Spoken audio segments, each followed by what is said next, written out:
Hello guys, welcome back to my YouTube channel quick revision. तो आज के इस वीडियो में हम मुगल वंश के संस्थापक बाबर के बारे में जानेंगे। पहले हम बाबर के बारे में पढ़ेंगे, फिर उससे रिलेटेड कुछ क्वेश्चन करेंगे जो सारे कॉम्पिटिटिव एग्जाम में पूछे जाते हैं। तो स्टार्ट करते हैं आज का सेशन। तो बाबर भारत में मुगल वंश का संस्थापक थे। उनका पूरा नाम जहरुद्दीन मोहम्मद बाबर था। मुगल साम्राज्य के सम्राट बाबर फरगाना घाटी के शासक उमर शेख मिर्जा के सबसे बड़े बेटे थे। पिता की मृत्यु के बाद मात्र 11 वर्ष की आयु में ही राज्य की जिम्मेदारी इन पर सौंप दी गई थी। इतनी कम उम्र में सिंहासन पर बैठा दिया गया, जिसकी वजह से इन्हें अपने रिश्तेदारों के विरोध का सामना करना पड़ा था। मुगल सम्राट बाबर का जन्म 14 फरवरी 1483 को आंदीजान शहर के फरगाना घाटी में जहरुद्दीन मोहम्मद बाबर के रूप में हुआ था। बाबर के पिता का नाम उमर शेख मिर्जा था, जो फरगाना की जागीर का मालिक था, और उसकी माता का नाम तुगलक निखार खां था। बाबर अपने पिता की तरफ से तैमूर के वंशज और अपनी माता की तरफ से चंगेज खां के वंशज थे। इस तरह जीत हासिल करना और कुशल प्रशासन बाबर के खून में ही था। तो बाबर द्वारा लड़े गए युद्धों में प्रथम युद्ध था पानीपत का युद्ध। पानीपत का युद्ध 1526 ईस्वी में हुआ था। तो 1526 ईस्वी में बाबर और इब्राहिम लोदी की सेना के बीच पानीपत के मैदान में हुए इस युद्ध को पानीपत का प्रथम युद्ध कहा जाता है। इस युद्ध में इब्राहिम लोदी मारा गया और बाबर ने मुगल सत्ता की स्थापना की। पानीपत का युद्ध भारतीय इतिहास का प्रमुख युद्ध था। इसके पश्चात ही भारत में मुगल सत्ता की स्थापना हुई। पानीपत का प्रथम युद्ध बाबर ने अपने 12,000 सैनिकों के सहयोग से इब्राहिम लोदी की उस सेना को बहुत बुरी तरह परास्त किया, और इस युद्ध ने उसने अपनी प्रसिद्ध तुलगामा युद्ध नीति को और तोपखानों का प्रयोग किया।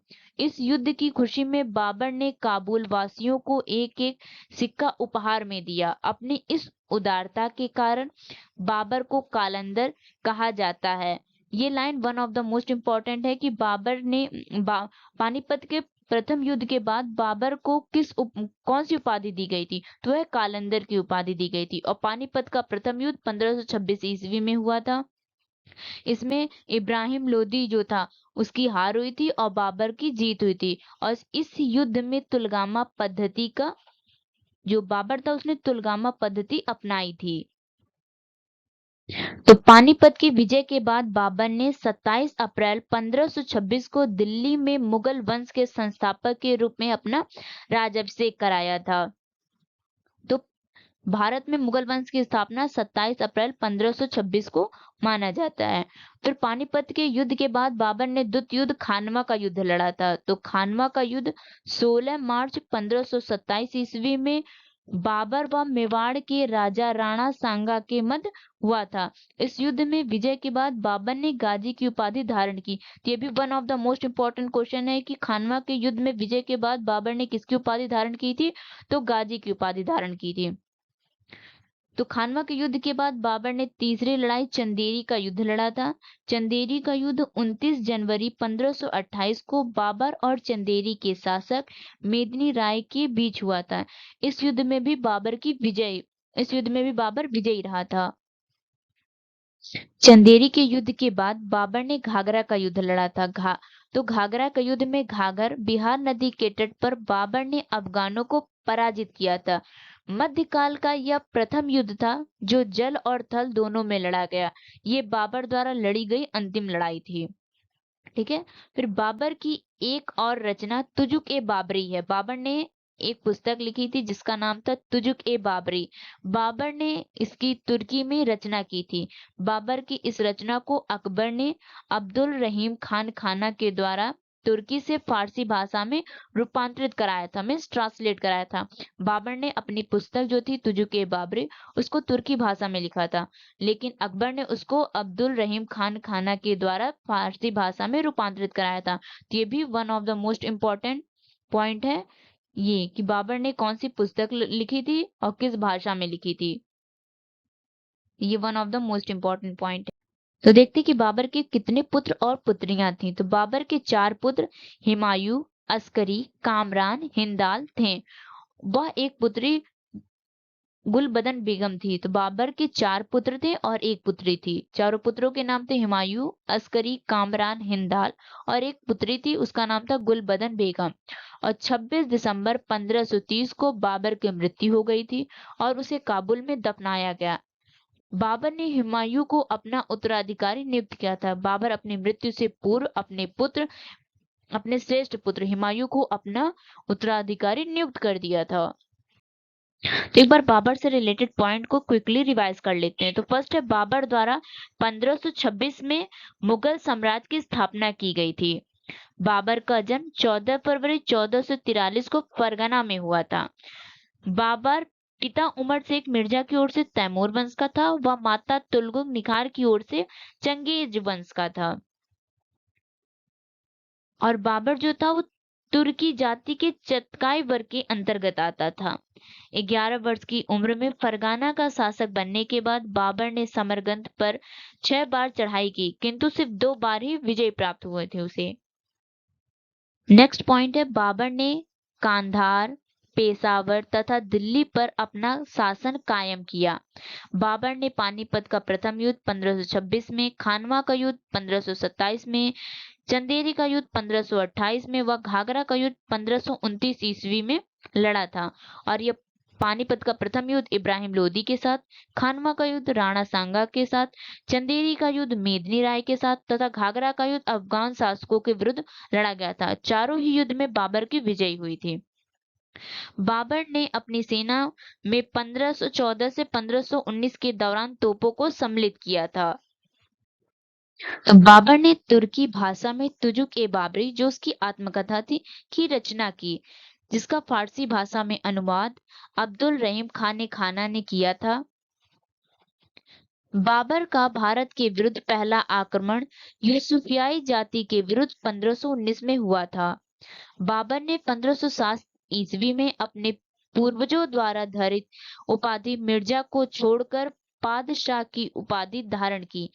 बाबर द्वारा सड़कों की माप हेतु गज ए बाबरी चलाई गई। तो ये भी one of the most important question है कि बाबर ने कौन सी उपाधि का त्याग कर और कौन सी उपाधि उसने धारण की थी। तो उसने मिर्जा की उपाधि को छोड़ करके पादशाह की उपाधि धारण की थी। तो नेक्स्ट पॉइंट है, बाबर ने विस्फोटकों का प्रयोग कुस्तुतुनिया से एवं बंदूकों का प्रयोग करने की कला ईरानियों से सीखी। बाबर ने युद्ध की तुलगामा पद्धति उज्बेकों से सीखी। बाबर को उसकी उदारता के लिए कालंदर की उपाधि दी गई तथा उसने खानवा का युद्ध में विजय के पश्चात गाजी की उपाधि धारण की। तो ये दोनों ही one of the most important point है कि बाबर को कौन कौन सी उपाधियां दी गई थी।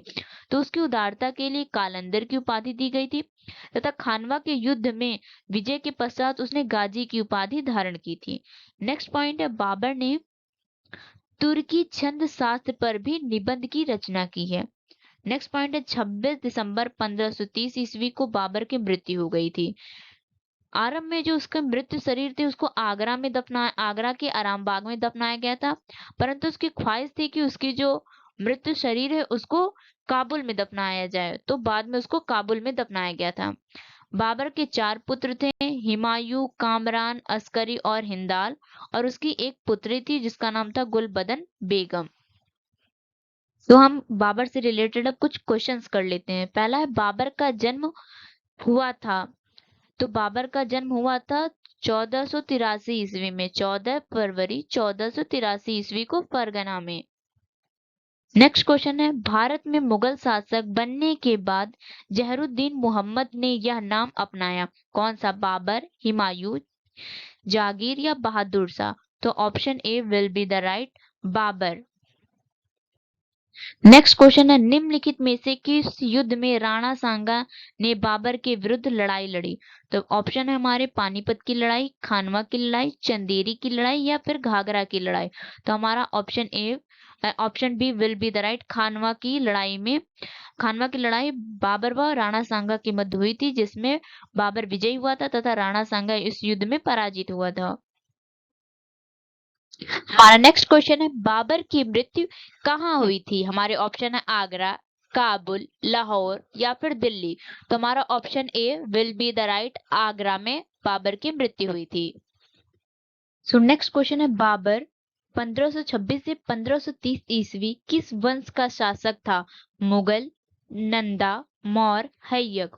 तो हमारा option A will be the right, Mughal वंश का संस्थापक था। नेक्स्ट क्वेश्चन है, बाबरनामा किसके द्वारा लिखा गया था? हमारे ऑप्शन है हुमायूं ने, बाबर ने, अब्दुल फजल ने या फिर अकबर ने। तो हमारा option B will be the right, Babur ने। बाबरनामा की रचना बाबर ने की थी तुर्की भाषा में, बाद में अब्दुल रहीम खान खाना ने उसका फारसी भाषा में अनुवाद किया था। नेक्स्ट क्वेश्चन है, निम्नलिखित में से किस युद्ध के दौरान बाबर ने जिहाद की घोषणा की थी? हमारे ऑप्शन है पानीपत की लड़ाई, खानवा की लड़ाई, चंदेरी की लड़ाई, उपर्युक्त में से कोई नहीं। तो हमारा option B will be the right, Khanwa की लड़ाई में बाबर ने जिहाद की घोषणा की थी और खानवा का युद्ध बाबर और राणा सांगा के मध्य हुआ था, जिसमें बाबर विजयी रहा था। तो हमारा नेक्स्ट क्वेश्चन है, निम्नलिखित में से कौन सा जोड़ा सही सुमेलित नहीं है? हमारे ऑप्शन है पानीपत की प्रथम लड़ाई 1526, खानवा की लड़ाई 1527, घाघरा की लड़ाई 1529, चंदेरी की लड़ाई 1530। तो हमारा option C will be the right, Ghaghra की लड़ाई। घाघरा की लड़ाई 1528 ईस्वी में हुई थी। हमारा नेक्स्ट क्वेश्चन है, बाबर ने किस वर्ष पानीपत की लड़ाई में सुल्तान इब्राहिम लोदी को हराया था? हमारे ऑप्शन है 1527 ईस्वी में, 1526 ईस्वी में, 1525 ईस्वी में, 1524 ईस्वी में। तो हमारा option B will be the right, 1526 ईस्वी में पानीपत का प्रथम युद्ध हुआ था। इस युद्ध में बाबर ने इब्राहिम लोदी को हराया था। नेक्स्ट क्वेश्चन है, मेवाड़ का वह शासक जो 1527 ईस्वी में खानवा के युद्ध में बाबर से पराजित हुआ था। हमारे ऑप्शन है राणा प्रताप, मान सिंह, सबाई उदय सिंह, राणा सांगा। तो हमारा option D will be the right, Rana Sanga. So हमारा नेक्स्ट क्वेश्चन है, खानवा के युद्ध में किसकी हार हुई? हमारे ऑप्शन है राणा प्रताप, हेमू, राणा सांगा, अलाउद्दीन। तो हमारा option C will be the right, Rana Sanga. Next question है, बाबर ने सर्वप्रथम पातशाह की उपाधि धारण की फरगना में, काबुल में, दिल्ली में या फिर समरकंद में। तो हमारा option B will be the right, Kabul में। नेक्स्ट क्वेश्चन है, बाबर ने अपने बाबर नामा में किस हिंदू राज्य का उल्लेख किया? हमारे ऑप्शन है उड़ीसा, गुजरात, मेवाड़ या फिर कश्मीर। तो हमारा option C will be the right, Mewar. तो हमारा नेक्स्ट क्वेश्चन है, तुजुक ए बाबरी किस भाषा में लिखी गई थी? हमारे ऑप्शन है फारसी, अरबी, तुर्की, उर्दू। तो हमारा option C will be the right, तुर्की। बाबर ने तुजुक ए बाबरी, जिसे हम बाबरनामा भी कहते हैं, उसे तुर्की भाषा में लिखा था। बाद में अब्दुल रहीम खान खाना ने उसे फारसी भाषा में अनुवादित किया था। नेक्स्ट क्वेश्चन है, अयोध्या में स्थापित बाबरी मस्जिद का निर्माण किसने कराया था? हमारे ऑप्शन है बाबर, हुमायूं, निजामुल मुल्क, मीर बाकी। तो हमारा option D will B right, Mir बाकी। यह बाबर का सेनापति था। नेक्स्ट क्वेश्चन, निम्नलिखित में से किस शासक ने शाहरुख नामक चांदी का सिक्का चलाया था? अकबर, बाबर, हुमायूं या फिर शाहजहां। तो हमारा option C will be the right, Babur ने। सो थैंक यू गाइस, मिलते हैं एक नई वीडियो में एक नए कंटेंट के साथ।